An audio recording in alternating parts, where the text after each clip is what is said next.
Amateur Traveler is in its 20th year now, but can you imagine if I had people on the show who had never been to the destination, but had just read about it or seen a movie about it? That wouldn't make any sense at all, and you wouldn't listen. We all know how important it is to receive advice from people who know a destination to get the most authentic local experience. And a great option for experiencing this is Explore Worldwide and their authentic small group adventures, led by local tour leaders, perfect for solo travelers who want to meet like minded people with a desire for adventure. I'm often an independent traveler, but two of my last three trips were with small group tours because they organize everything and it's a lot easier. If you want to recreate the tour I did to Malta, they have a Malta and Gozo Discovery Tour. I'm intrigued by one of their tours called A Taste of Sicily. The company again is Explore Worldwide, and visit exploreworldwide.com to learn more. And thanks to Explore Worldwide for sponsoring this episode of Amateur Traveler. The nights are long, the days are short, and the weather is chilly to downright cold, depending on where you are. It's a good time to slip into a Quince iconic Mongolian cashmere sweaters, which start at only $50. You can treat yourself to everyday luxury at an affordable price with Quince. If you really want to dive into luxury, you can check out their leather handbags, washable silk shirts, and European linen sheet sets. Whatever you're looking for at Quince, all the prices are 50 to 80% less than similar brands, and they do that by partnering directly with top factories and cutting out the middleman. They only work with factories that use safe, ethical, and responsible manufacturing processes. And of course, they use premium fabrics and finishes for that luxury feel in every piece. But you've already heard me rave about my Quince travel pants. Treat yourself this winter without the luxury price tag. Go to quince.com/traveler for 365-day returns plus free shipping on your order. That's QUINCE.com/traveler to get free shipping and 365-day returns. Quince.com/traveler. And thanks to Quince for sponsoring this episode of Amateur Traveler. This episode of Amateur Traveler is sponsored by Trippy.com, which is a leading travel community filled with experienced travelers who can answer your travel questions. Great answers, great people. Check out Trippy.com next time you plan a trip. This episode is also sponsored by DK Eyewitness Travel Guides. These beautiful and informative guidebooks are my guidebook of choice. Learn more about DK Travel Guides at DK.com.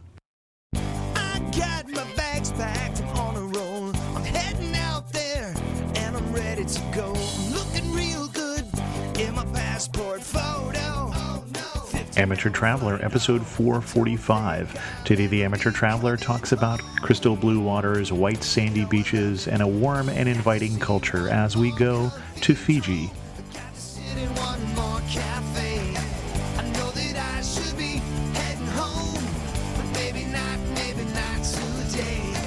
Welcome to the Amateur Traveler. I'm your host, Chris Christensen. We'll hear more from our two sponsors later on in the show, but first, let's hear about Fiji. I'd like to welcome back to the show David Brodie from Travel in 10, who's come to talk to us about Fiji. David, welcome back to the show. Thanks very much. And I say welcome back. We were looking to see the last time David was on the show. David's been on the show once. It was episode 127, which was about Cambodia. So that had to be something like 6.5 years ago. But we've ran into each other a few times since then. We have. In fact, David and I presented together at the TBEX conference in Cancun, Mexico recently. So, but you did a recent trip to Fiji, and I wanted to get you on the show to talk about that because Fiji is not one of the destinations we have talked about, strangely enough. But why should someone go to Fiji? Well, Fiji, it's interesting. Of all the places I've been around the world, Fiji is one of the ones that really drew me back. I had a chance to, on one of my first big international trips, stopped over there on a flight to Australia. So sort of spent 3 or 4 hours in the airport, got to see what an amazing looking place it was, but didn't get to experience any of it. And then years later was on a sort of round the world cruise where we sailed through Fiji. So again, got to see it in the distance, but not experience it. So this was my 40th birthday. I wanted to take a big trip somewhere around the world. And if I could have gone anywhere, Fiji was the place. So that's where we decided to take off to. So the second time you were there, you were on a round the world cruise. How long did that take? It was a 3-month trip. It was my goodness. Yeah, a thing through the Japanese government, an exchange program where they took a whole bunch of youth from around the world to travel to different countries around the world. Wow. And you were there not as a youth, I assume, but in your role as a travel PR representative? No, this was back many years ago. I was one of the participating youth when Oh, when wow. I first Okay. went on the cruise. Yeah, for sure. Excellent. So it had been some time since you had been to Fiji. Absolutely, yes. And what were the highlights for you? What would you recommend for an itinerary of seeing Fiji? And we should say, I think you probably put it in context there, that we're talking about an island in the Pacific on the way to Australia. So Well, we're talking actually about 300 islands in the Pacific on the way to Australia. is it that many? Okay. It is a massive group of islands, and of the 300, we probably saw about 20 of them during our 2-week stay. So I probably got to see a better chunk of it than a lot of guests do. We did a boat trip that took us through sort of a series of islands, the Mamanuca Islands, Niusawa Islands, which are absolutely spectacular. I mean, when you think of a South Pacific paradise, this is exactly what you imagine: crystal clear waters and white sand beaches and just amazing culture and incredibly friendly people. Cool. And so you flew into the capital, I would assume. We did, into Nadi, which is the main international airport. No, it's not the political capital, but it is certainly the main transit point that most people fly into. And from there, sort of the standard itinerary, most people end up staying their first few days in a place called Port Denaroo. And Port Denaroo is this sort of enclave of probably 8 or 9 international hotel brands that have huge resorts there and golf courses and things all set up on the beaches down there. Beautiful resorts. But the one thing I would say about Port Denaroo is it's a great place after you've taken a long flight to spend a couple of days and sort of acclimatize yourself before going out and exploring the rest of Fiji.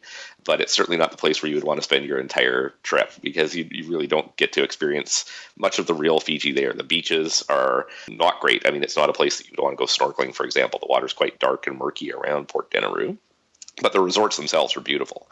But it's really much more of a transit point. And from there, it really is a jumping off point where you can do a series of boat trips to a number of the islands throughout the island groups. And is that really the way to see some of the other islands? There really isn't an option of flying to different islands, and so it's a boat trip is usually the best way? I mean, it depends on the type of experience you want to have. And one of the things you're going to find there is a lot of very exclusive, very high-end resorts. So, for example, there was one that we were staying across the bay from. You know, all the guests were being flown in by helicopter directly from the airport when they landed. I think it's about $4,000 a night, and you got the island to yourself, essentially. Lots of places you can helicopter into. The number of float planes that go to the different resorts that are more moderately priced as well. But then there's also regular boat service that gets out as well. But it does take, to get to the parts of Fiji that you really, as a tourist, are most going to want to see. Most of those islands, it's a good 2.5-3 hour boat ride by sort of high-speed catamarans that go out of Port Denaroo, which is why most people, once they've come off an international flight, end up basing themselves out of Port Denaroo for the first couple of days before they make their way out. Got it. So what was your itinerary then? We spent the first 3 days in Port Denaroo and exploring a little bit around there. One of the things we found that was great, initially we were looking at renting a car and touring around the island. Car rentals was not very cost effective. They were quite expensive to rent cars. But what was surprisingly cost effective was arranging for a car and driver. For about $100 per day, you could hire out a brand new SUV, a local Fijian who would take you and really give you a very customized cultural experience. We went up to an amazing place called the Nisuri Highlands in the interior of the main island there, just a little bit north of Nadi. And you get up there, and it is very remote villages. Still, the majority of people there living a subsistence lifestyle in very traditional sort of thatch housing. You've got an opportunity to go visit one of those traditional villages, drink kava, which is one of the traditional drinks there, experience some of the local food, visit one of the local schools. We went to this amazing waterfall with just sort of crystal clear, warm water that you could swim through as well. And having the car and driver for the day, you could really go into these remote, unexplored places that just a lot of other tourists weren't seeing. Now, you say the car and driver, was that less expensive than just getting the car? It actually was. Like, if we were going to rent a rental car, I think it was about $120, $130 US per day for a rental car, plus gas, plus everything else, versus the cars and drivers that you could hire out for the day at the resort for $100 to take you out for the day. So that's the oddest thing. I don't think I've ever heard of that before. Very strange. I don't know if it was because of insurance reasons or whatever else. You'd have to wonder at that point. Yeah. Interesting. Anything else that you wanted to cover on that island before we take off in the boat?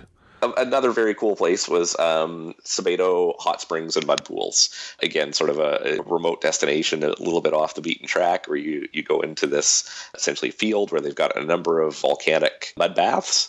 They've got thatched huts where you can go for a massage. You've got hot springs there as well. Great fun place to spend a day as well.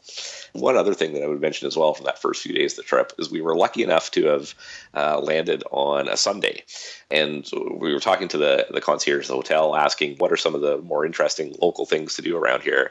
And they asked if we'd ever been to a Fijian church service, which of course we hadn't, and recommended to go check one out. And we don't regularly go to church, but going to the church services there was phenomenal. The singing is just unlike anything you've ever heard. I mean, just remarkable choirs of people. It's really hard to describe. You've got to be there to hear it, but you hear the singing everywhere you go. When you go to individual islands, there's often these cultural celebrations, but it is a very religious country. Church is a big part of it, and families all come together on Sundays, and just this amazing singing that even if you never attend church elsewhere in the world, it's somewhere where on a Sunday, if you're there, it's something you've absolutely got to go do. I want to take a break here to hear from our first of the two sponsors. As I mentioned in the pre-roll for the show, that part of the audio we do before we begin the show, we are announcing a new sponsor this week, which is Trippy.com. And Trippy is an online travel community. One of Trippy's core values is pay it forward. As they say, Trippy is for people who like to do good.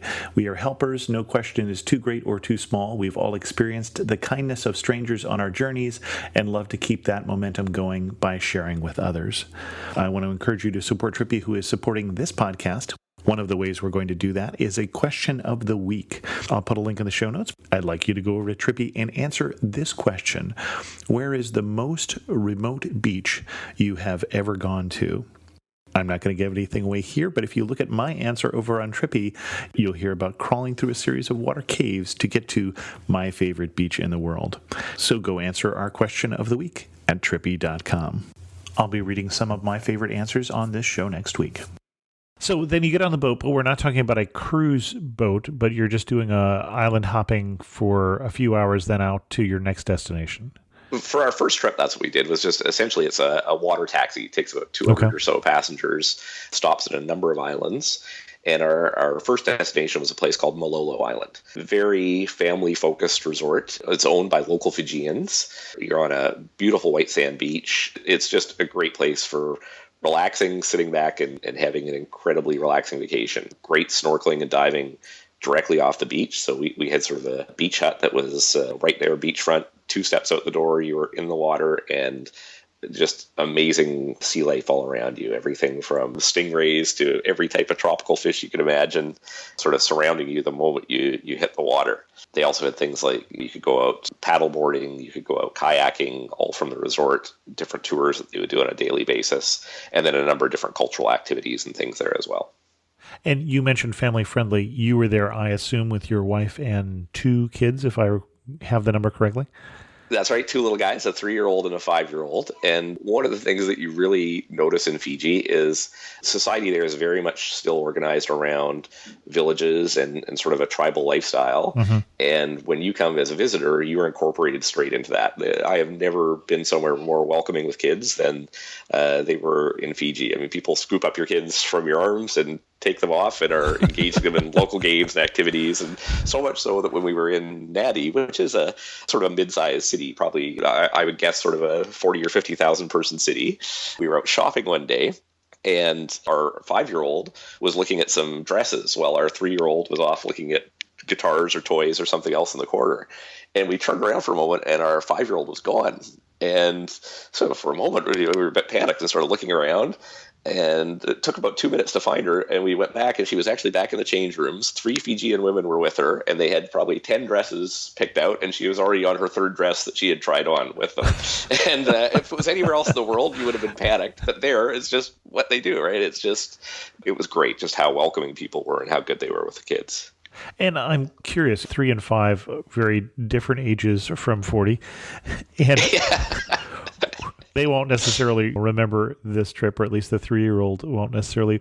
But for them, they haven't been to as many places as you were. What stood out for them for Fiji? Unquestionably, the cultural experience, it was just so different than their day-to-day life here in North America. It's really, Sure. I mean, if you've been to a place like Hawaii, in Hawaii you get sort of the cultural shows that show you what the culture almost essentially used to be like Right. 100 Sure. years ago in Hawaii. When you're going to Fiji, particularly to some of the outer islands, it really is the way people still live on a day-to-day basis, right? It's very much people living on subsistence agriculture. We were going to islands at times that there were maybe 500 people living on an island with a single generator, a single satellite phone, and that was the only access to the outside world they had, other than the once a week that a boat came by with a few visitors. So you're really getting to access some very remote parts of the world, and they loved it in terms of the kids and things that they got to meet. It was incredible. So good snorkeling, but not necessarily fast internet out there on a remote island. I shouldn't necessarily move the travel blog out there. It would be tough to do the travel log, particularly, our next stop after Malolo Island was getting on a sort of very small cruise ship. It was about 150 person cruise ship that took you through a series of islands. And we had internet on board, but it would take, if you wanted to download a song, it was probably about 3 days until you got that song. So. Well, that works okay on island time. But That's right. anything else about Mololo Island? Well, another thing that I would say was a highlight there was the food. They had a couple who were the chefs who'd come over to the island, South African and Canadian couple who were running all the food services there. Great chefs, great experience in terms of the food. And when you say food, a lot of seafood, I would assume. But what kind of food are you having? Yeah, I mean, they certainly have a mix of sort of international dishes that you would get anywhere around the world. In terms of local cuisine, it's absolutely a lot of seafood, a lot of fresh produce, a lot of coconut incorporated Sure. into everything, local fruits incorporated into everything as well, depending on the time of year that you're there and the season. And the other thing is it's quite influenced by Indian culture. A large portion of the population are Indian Fijians, so a lot of curries and papadums and things like that as well. Okay, excellent. Where to next? So next after that, we boarded a trip with Captain Cook Cruises. Oh, okay, sure, yeah. Sort of this small format cruise ship, about 150 passengers, and we went through two groups of islands, the Mamanuca Islands and the Yasawa Islands. It was 7 days on board the boat, and if there was a highlight of the trip, that cruise experience really was it, because it's almost as the further away you get from Port Denaroo, the more you get to see of the real culture of Fiji and the more of sort of that picture postcard type beaches and islands that you would imagine as well as you're getting off into these more remote locations. So about 15, 20 islands that over the course of the 7 days that you visit, really interesting cultural experiences along the way. So small boat cruise, so we're not talking a lot of shuffleboard or midnight buffets or things like that. Not a lot of that. No, a lot more of one of the things that they were really set up for was getting you out into the water. So they had these sort of little skiff boats on the back that would take 20 or 30 passengers out and get you into really remote locations for snorkeling and diving. And every day you basically had two different sites that you would go to for beach experiences, snorkeling and diving. Quite often the beaches you were going to, you're on a deserted island that you were the only people on that beach or on that island entirely. Normally sort of two locations like that throughout the day that you would experience. And then in the evenings, most times, you were going into a more remote village. And that may be for dinner on the island and a feast that the local community would cook for you. That may be visiting a school. And the schools are amazing because most of them are boarding schools where it's children from 15 or 20 of the even more remote islands would come into one central location. And that was great for the kids, particularly that part, getting to meet them and the experiences at the schools there. Excellent. And of that whole week, which islands stand out? That's a good question.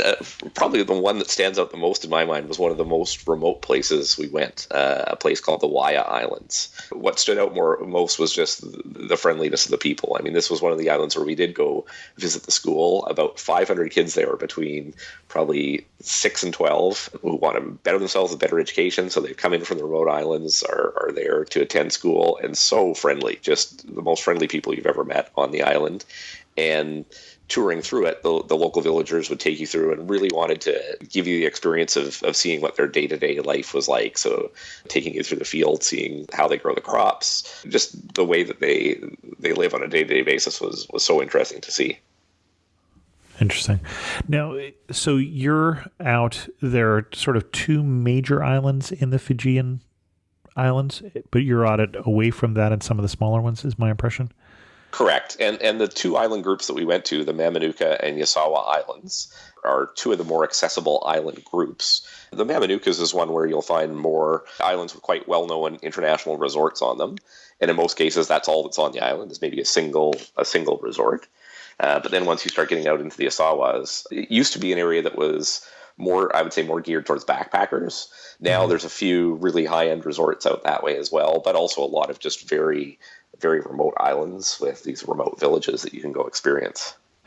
And we'll pause here to hear from our second sponsor. For our second sponsor spot, I'm very pleased to have DK Eyewitness Travel Guides as a sponsor of Amateur Traveler. I approached DK, as I've mentioned before on the show, because the Eyewitness Travel Guides are one of my favorite guidebook series. The guides are filled with gorgeous pictures, which I love, great history and cultural information. They also include great visual guides and maps to museums, walking tours, and neighborhoods. I said last week on the show that I had 19 of the guides, and I found a 20th. And the 20th is worth mentioning because that guide is Top 10 Hong Kong. I like the Top 10 guides when I'm doing, say, 2 to 3 days in a city because they're small enough to fit in a jeans back pocket and yet filled with enough information to keep me very busy and very happy. The name is a little bit of a misnomer because it's not just one Top 10 list. It's a Top 10 sites to see, but it's also Top 10 funky shops, areas of natural beauty, etc. A number of Top 10 lists for Hong Kong. Learn more about DK Eyewitness Travel Guides at dk.com. And I'm curious, if someone is a backpacker, is there still a Fiji for them? It sounds like there's a lot of high-end resorts coming in, but I don't see a lot of backpackers doing the helicopter from the airport, for instance. There's a boat called that's terrible. I can't remember the name. I think it may be the Yasawa Clipper, this yellow boat, that a high-speed catamaran that really is entirely set up to take backpackers out to some of the more remote islands.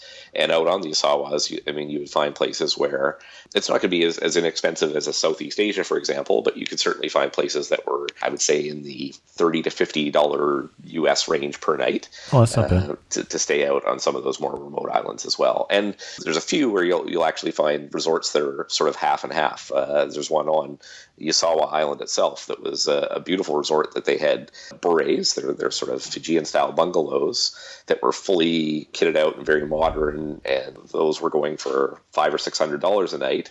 But then they had a much more basic version of that just a few steps away on another portion of the island that you could get for $30 or $40 a night, but then some great shared facilities between both halves of the resort as well. So a number of different resorts that seem to cater to both ends of the market. Excellent. So you had just barely seen Fiji before, and now you're seeing it a little more depth. What surprised you? The friendliness of the people and how well they've been able to preserve their culture as well. I mean, one of the things you would find going out on the remote islands, even going in on the cruise ship, this wasn't 1,500 people getting off a cruise ship and changing the style of the island. It was, in the case of the week we were traveling, it was a ship that could hold 150, but I think there were only about 40 of us on board at the time. And many times on the island excursions, maybe there was 20 or 30 of you who would go out and visit the island. When you arrive there, you had to incorporate sort of traditional dress into what you were wearing going onto the island. So they have what they called sulus, sort of like a sarong or wrap that both men and women are expected to wear to have their knees covered when they go onto the island. Oh, interesting. And the chief of the island, if you're not respecting their culture, will ask the boat to go back and won't allow you to come onto their island.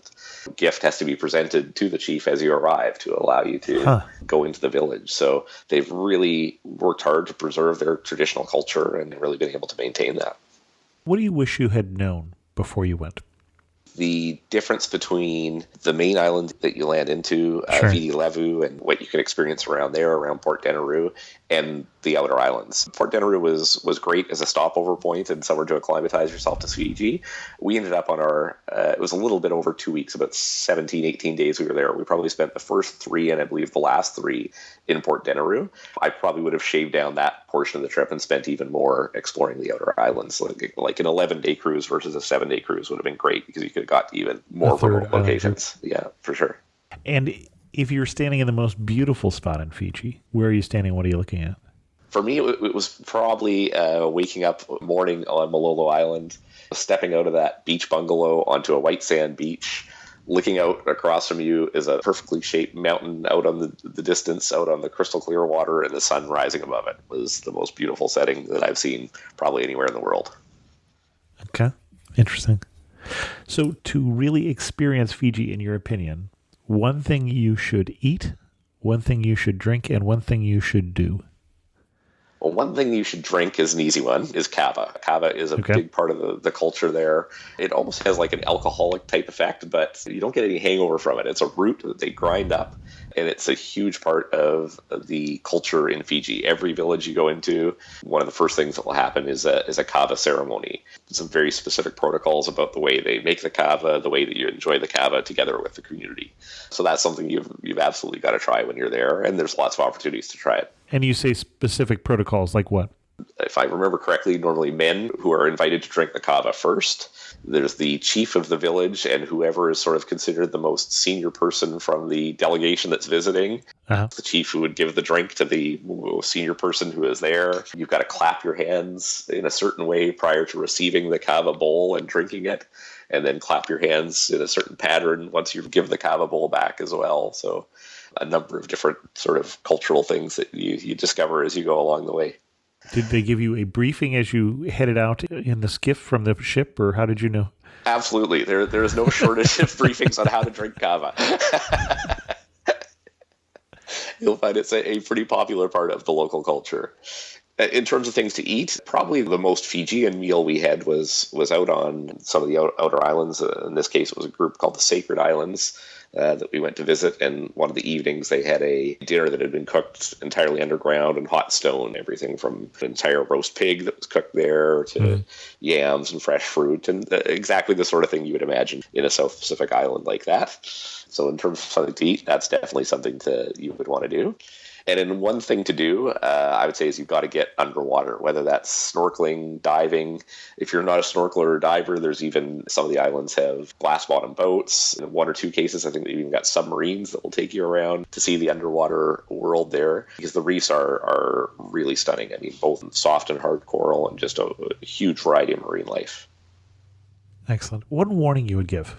Don't expect to go snorkeling around Port Denaroo. A lot of people see the picture postcard brochures. They get to that first resort, and the beaches look quite nice when you first arrive. You get out into the water, it's really murky water, and the local Fijians will tell you sharks are not uncommon there. It is murky water. It's probably not the best place to go snorkeling.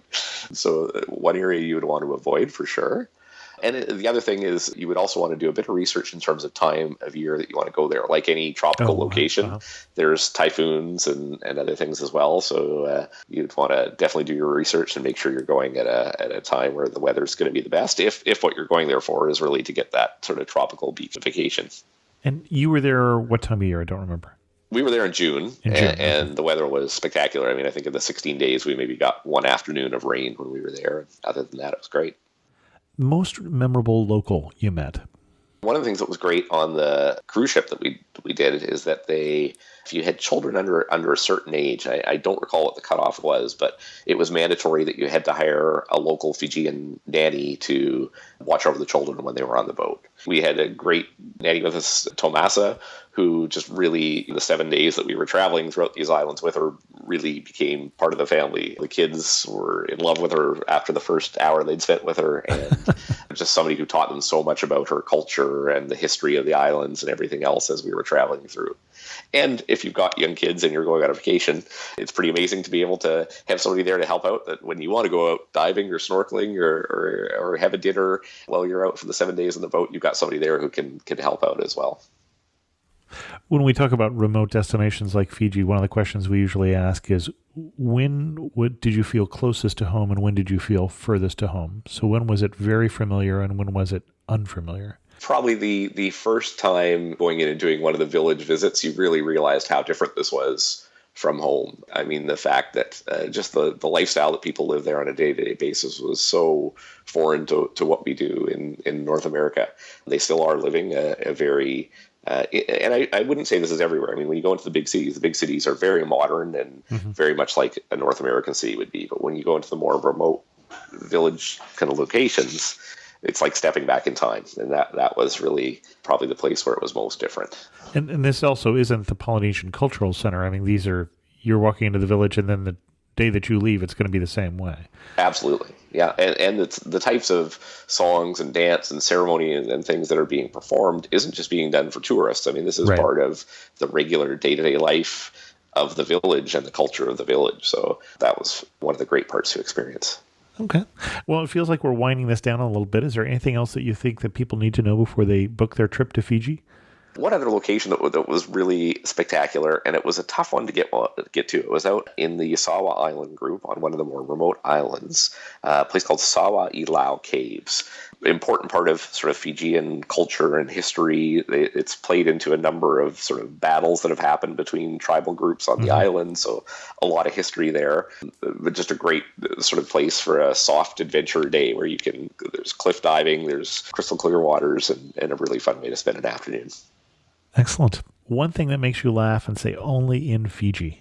Our daughter being scooped up and taken away by a saleswoman at a local store. I appreciate that you can laugh about that. I'm thinking that wouldn't be the first reaction for a lot of people.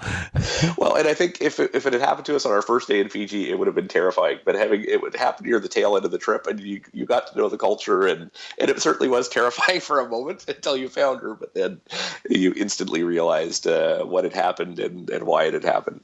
And that's certainly something I hadn't experienced anywhere else in the world, and I think is a very unique Fijian moment for sure. One thing you should remember to pack when you go to Fiji. Your snorkel and mask. All right. And finish this sentence. You really know you're in Fiji when what? When you drink your first bowl of kava. And if you had to summarize Fiji in just 3 words, what 3 words would you choose? Relaxing. Okay. Peaceful and cultural, I guess, would be the 3. Excellent. And David, where can people hear or read more about your travels? Well, on my travel podcast, travelandten.com, I've got a video cast that I've done from Malolo Island that put up there recently. I've also got one coming up shortly on sort of cruising around the islands and some of the experience there. And we'll probably have another cast on Nadi and the main island and some of the things that you can see in that area as well. Excellent. And Travel in 10 is about the same age as Amateur Traveler. I can't honestly remember which one of us started first, but it was within a couple months of each other, so it probably doesn't matter at this point. That's right. It doesn't come out quite as often, I believe. That's right. You're a little more prolific than I am. I am more a monthly podcaster versus you're doing at least one a week now, aren't you? Yeah, about 6 a month or so, if you count This Week in Travel also. Excellent. Well, David, thanks so much for coming back on Amateur Traveler. It's been a while, and sharing with us your obvious love for Fiji.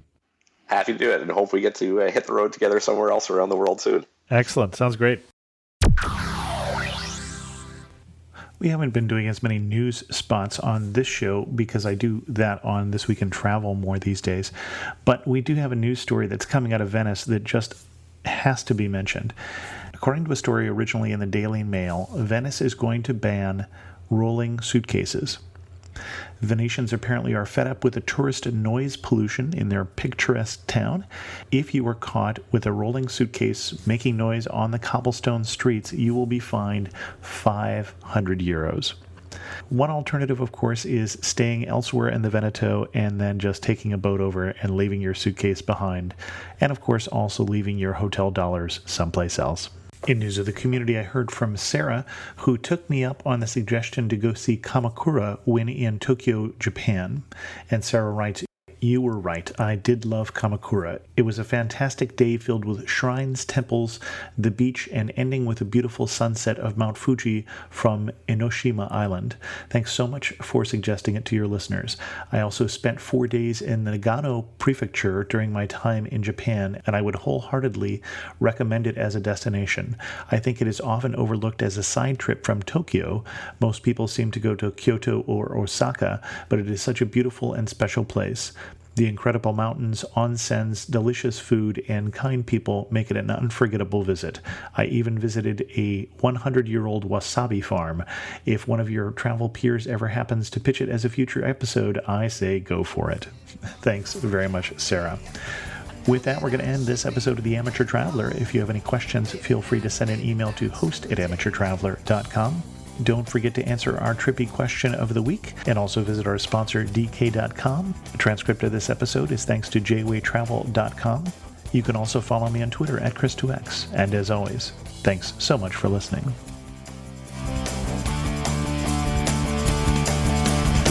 I got to see one more cathedral. I got to sit in one more